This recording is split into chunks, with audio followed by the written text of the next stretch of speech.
Hello and welcome to Super Foundation's presentation on the Positive Peace Index. This is an introduction to what the Positive Peace Index is and how we might make use of it in the future. First of all, we want to make it clear what we're talking about. That's the shift on the conversation on peace from negative to positive. And what we mean by that is when we ask, what is your definition of positive peace and what does it look like? Everyone might have a different idea. But more often than not, it's likely that people will consider negative aspects of peace. You'll think of war and violence and conflict. And this overemphasis is challenging to the conversation of peace and what can be done about it. So we have to be very aware of those things, but we really want to put the emphasis on positive peace as part of the Global Peace Index, which we'll talk about in a moment.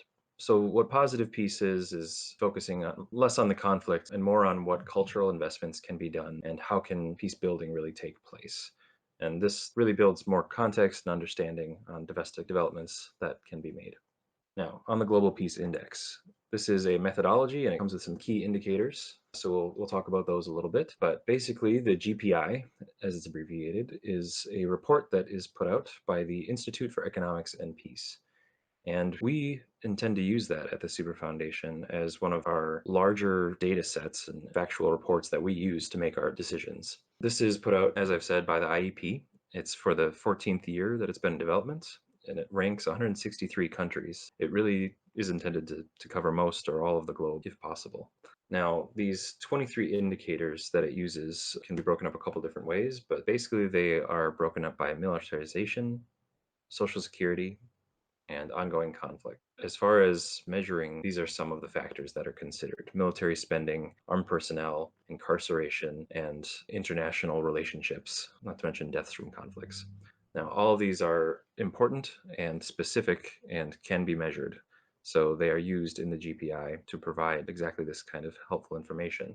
One important statistic here that we want to focus in on is the raising and lowering of the GPI. So overall, we saw in 2020, 80 countries gain in GPI, while 81 deteriorated. Just over half have been deteriorating, becoming less peaceful. Whereas specifically, we can say that, interestingly, Armenia had a 15th place rise. So that's one country that is the most in flux. And that's a important highlight that people at the Institute and members of Super Foundation will be watching closely. How else can we use this data? Well, the Super Foundation has many data sets that it looks at and it considers lots of different factors, but GPI is one very important one, encompassing one for the range data that it provides.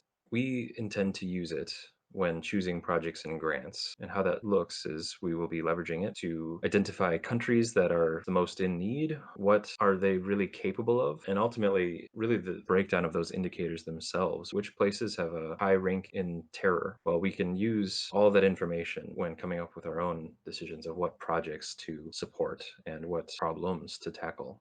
So that is the Super Foundation and a brief note on the Positive Peace Index and how we may intend to use it. Thank you.